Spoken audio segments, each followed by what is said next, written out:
सांस्कृतिक वारसो एना विषे थोड़ो घणो परिचय मेळवेलो।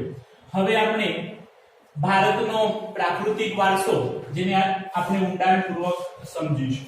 સૌથી પહેલા આપણે પ્રાકૃતિક વારસો એટલે શું એની વ્યાખ્યા સમજીએ। તો પ્રકૃતિ, પર્યાવરણ અને માનવ જીવન ની વચ્ચેના નિકટતમ સંબંધોનું પરિણામ પ્રકૃતિ, પ્રકૃતિ એટલે કુદરત, पर्यावरण, परि એટલે ચારે બાજુ અને આવરણ એટલે પડ। આપણી ચારે બાજુ જે કંઈ આવેલું છે એ પર્યાવરણ અને માનવ।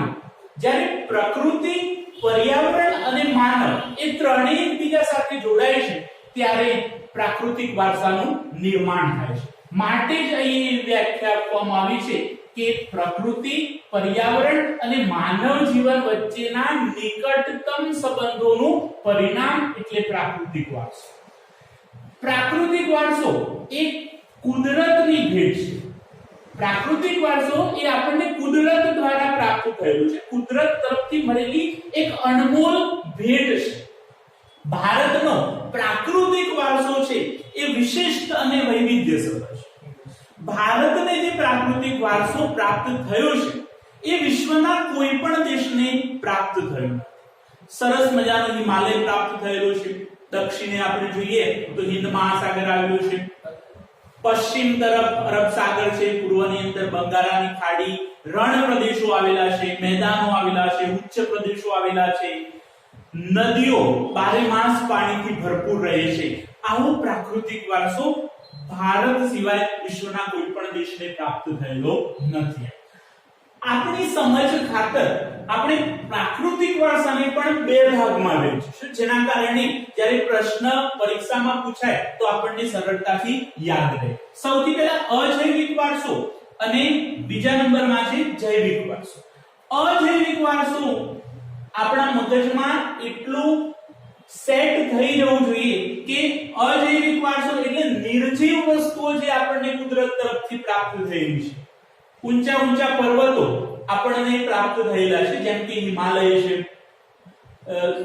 વિંધ્યાચલ પર્વતમાળા છે, નીલગિરી પર્વતમાળા છે, ગારો, ખાસી, જૈંતિયાની પર્વતમાળા આપણને કુદરત તરફથી પ્રાપ્ત થયેલ છે। અનેક નદીઓ એ પણ આપણને કુદરત તરફથી પ્રાપ્ત થયેલી છે। ગંગા, યમુના, સરસ્વતી, ગોદાવરી, કૃષ્ણા, કાવેરી। ઝરણાઓ સરસ મજાના આપણને પ્રાપ્ત થયા છે। લાંબો દરિયા કિનારો ભારતને 7517 કિલોમીટરનો દરિયા કિનારો પ્રાપ્ત થયેલો છે, જે આપણા માટે અનેક રીતે લાભદાયી બને છે। ફળદ્રુપ મેદાનો ગંગા નદીની આજુબાજુમાં એટલે કે છેક સતલુજ નદીથી લઈ અને બ્રહ્મપુત્રા નદી સુધીનો 1800 કિલોમીટરનો વિસ્તાર એ ફળદ્રુપ મેદાનોથી ભરપૂર છે। 50 મીટર જેટલા ઊંડા કાપના થર ત્યાં જમા થયેલા છે। એટલે એવું કહી શકાય કે દુનિયાનો સૌથી સમૃદ્ધ અને ફળદ્રુપ મેદાની પ્રદેશ નદીઓ દ્વારા તૈયાર કરવામાં આવેલો છે, જે આપણને પ્રાપ્ત થયેલું છે। રણ પ્રદેશ રાજસ્થાનની અંદર થળનું રણ આવેલું છે, કચ્છની અંદર કચ્છનું નાનું રણ અને મોટું રણ જે આપણા પ્રાકૃતિક વારસાનો એક ભાગ છે। હવે એ સિવાય ખીણ પ્રદેશો આપણને કુદરત તરફથી પ્રાપ્ત થયેલા છે। ભૂમિ દ્રશ્ય એ પણ આપણને કુદરત દ્વારા પ્રાપ્ત થયેલું છે અને આ ભૂમિ દ્રશ્યોના કારણે આપણા પ્રવાસોની સંખ્યામાં વધારો થયો છે। અનેક પ્રકારના ખનિજો આપણને પ્રાપ્ત થયેલા છે કુદરત દ્વારા। ખડકો પણ, ઋતુઓ, આ બધું જ આપણને કુદરત દ્વારા પ્રાપ્ત થયેલું છે। આપણે ફક્ત સમજવાનું છે અજૈવિક વારસો એટલે કે નિર્જીવ વારસો। ત્યાર પછી જૈવિક વારસો, જે સજીવ વારસો કુદરત તરફથી આપણને મળેલો છે એની આપણે વાત કરીએ તો વૃક્ષો અને વનસ્પતિ જે આપણને કુદરત દ્વારા પ્રાપ્ત થયેલી છે, જે આપણા પ્રાકૃતિક સૌંદર્યમાં વધારો કરે છે। જીવજંતુઓ જે કુદરત દ્વારા પ્રાપ્ત થયેલા છે, પશુ પક્ષીઓ એ પણ આપણને કુદરત દ્વારા પ્રાપ્ત થયેલા છે। ત્યાર પછીનો આપણો જે પોઈન્ટ છે એ કે આપણે સૌ પ્રકૃતિના સંતાનો છે, કુદરતના સંતાનો છે। કુદરત દ્વારા આપણને જન્મ પ્રાપ્ત થયેલો છે, માટે આપણે પ્રાકૃતિક પ્રકૃતિના સંતાનો છીએ. પ્રકૃતિએ આપણા માટે આહારની વ્યવસ્થા કરી, એટલે કે ભોજનની વ્યવસ્થા કરી છે, પાણીની વ્યવસ્થા કરી છે.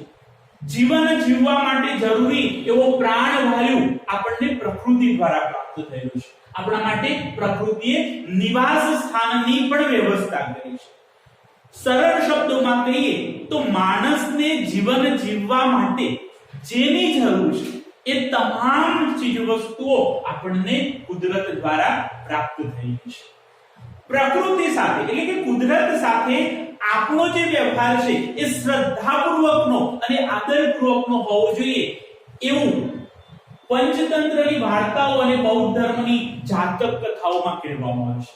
પંચતંત્રની વાર્તાઓ પંડિત વિષ્ણુ શર્મા દ્વારા લખાયેલી છે અને મોટા ભાગની વાર્તાઓના પાત્રોમાં પ્રાણીઓ લેવામાં આવે છે. જેમ કે આપણે ઘણીવાર પંચતંત્રની વાર્તાઓ સાંભળી તો શરૂઆત જ પ્રાણીની થાય છે કે એક સરસ મજાનું જંગલ હતું અને જંગલની અંદર વાઘ, સિંહ, ચિત્તો, દીપડો, રીંછ આ બધા પ્રાણીઓ વસવાટ કરતા હતા. એટલે પંચતંત્રની વાર્તાઓમાં મોટાભાગે પ્રાણીઓનો પાત્ર તરીકે ઉપયોગ કરવામાં આવ્યો છે અને આપણને એક સરસ મજાનો મેસેજ પૂરો પાડ્યો છે. એ સિવાય બૌદ્ધ ધર્મની જાતક કથાઓ, ગૌતમ બુદ્ધના પૂર્વ જન્મમાં એમને જે કાર્યો કર્યા એ વિશે બૌદ્ધ ધર્મની જાતક કથાઓમાં પરિચય આપવામાં આવ્યો છે. તો બૌદ્ધ ધર્મની જાતક કથાઓમાં પણ પ્રાણીઓ સાથે આપણે સદભાવ રાખવો જોઈએ, સારો વ્યવહાર કરવો જોઈએ, કોઈ પણ પ્રકારની હેરાનગતિ ન થાય પ્રાણીઓ પ્રત્યે એનું ધ્યાન રાખવાનું કહેવામાં આવેલું છે. એટલે આ પરીક્ષાની અંદર પૂછાય કે પ્રકૃતિ સાથેનો આપણો જે વ્યવહાર છે એ શ્રદ્ધાપૂર્વકનો અને આદરપૂર્વકનો હોવો જોઈએ એવું કઈ વાર્તાઓમાં કહેવામાં આવ્યું છે? તો બૌદ્ધ ધર્મની જાતક કથાઓ અને પંચતંત્રની વાર્તાઓ. આપણા લોક સંગીત અને શાસ્ત્રીય સંગીત પણ પ્રકૃતિ આધારિત છે. જેમ કે ગુજરાતીમાં એક સરસ મજાની કવિતા છે કે આબમાં ઝબુકે જીની વીજળી રે, જીના ઝરમર વરસે મેઘ, ગુલાબી કેમ કરી જાશું ચાકરી. એટલે આબમાં જીની ઝબુકે વીજળી, તો વીજળી પણ એક પ્રકૃતિનો ભાગ છે અને ઝરમર વરસે મેઘ, ધીમે ધીમે મેઘ એટલે કે વરસાદ છે એ વરસી રહ્યો છે. તો વરસાદ એ પણ પ્રકૃતિનો જ એક ભાગ છે. આપણા ગીતો, તહેવારો, કવિતાઓ અને ચિત્રોમાં પણ ઋતુઓ અને પ્રકૃતિનું નિરૂપણ જોવા મળે છે. કોઈ પણ ગીતની અંદર કોઈ પ્રકૃતિનું તત્વ હશે, કોઈ પણ કવિતાની અંદર કોઈ ના કોઈ પ્રકૃતિના તત્વોનું વર્ણન કરેલું હશે. કાં તો આકાશનું વર્ણન કરેલું હશે, કાં તો પશુઓનું, કાં તો પક્ષીઓનું, કાં તો વનસ્પતિનું વર્ણન કરેલું હશે, અથવા તો જુદા જુદા પ્રકારના પ્રકૃતિના તત્વોનું એની અંદર વર્ણન જોવા મળે છે. ત્યાર પછી ચિત્રોની આપણે વાત કરીએ તો ચિત્રોની અંદર પણ આપણે શું દોરીએ છીએ? પ્રકૃતિના વિવિધ તત્વો. ચિત્રોની અંદર કાં તો સૂરજ હોય, કાં તો ચંદ્ર હોય, કાં તો વનસ્પતિ હોય, અથવા તો પ્રકૃતિના કોઈના કોઈ તત્વનો ચિત્રની અંદર અવશ્ય ઉલ્લેખ થયેલો જોવા મળે છે. જેમ કે આદિમાનવના સમયમાં ભારતની અંદર ભીમબેટકાની ગુફાઓમાં કેટલાક ચિત્રો દોરવામાં આવ્યા. એ ચિત્રોની અંદર પણ ગેંડો, હરણ અને હાથી જેવા ચિત્રો દોરવામાં આવેલા છે. તો એ સમયે પણ ખાસ કરીને ચિત્રોની અંદર પ્રકૃતિના વિવિધ તત્વોનો ઉપયોગ કરવામાં આવે. ત્યાર પછી નિસર્ગોપચાર, કુદરતના વિવિધ તત્વોની મદદથી ઉપચાર કરવો એને આપણે નિસર્ગોપચાર કહીશું. આયુર્વેદિક દવાઓ અને યુનાની દવાઓ એ પણ સંપૂર્ણપણે પ્રકૃતિ આધારિત છે. આ પરીક્ષાની અંદર પૂછાયો છે, ફરીથી એકવાર રિપીટ કરું છું. નિસર્ગોપચાર, આયુર્વેદિક દવાઓ. આયુર્વેદની અંદર લગભગ 2000 પ્રકારની ઔષધિઓનું વર્ણન કરવામાં આવ્યું છે જે હઠીલા રોગોનું નિરાકરણ કરી શકતી. આરબ દેશોની જે ચિકિત્સા પદ્ધતિ છે જેને આપણે યુનાની ચિકિત્સા પદ્ધતિ તરીકે ઓળખીએ છીએ એ પણ સંપૂર્ણપણે પ્રકૃતિ આધારિત છે. તો આપણો મહત્વનો પોઈન્ટ હતો ભારતનો પ્રાકૃતિક વારસો. સૌથી પહેલા આપણે વ્યાખ્યા લખીશું. પ્રકૃતિ, પર્યાવરણ અને માનવ જીવનના નિકટતમ સંબંધોનું પરિણામ એટલે પ્રાકૃતિક વારસો. કુદરત તરફથી મળેલી ભેટ છે. સમૃદ્ધ અને વૈવિધ્યસભર આપણને વારસો પ્રાપ્ત થયેલો છે. પ્રાકૃતિક વારસાના આપણે બે ભાગ પાડીશું, અજૈવિક વારસો અને જૈવિક વારસો.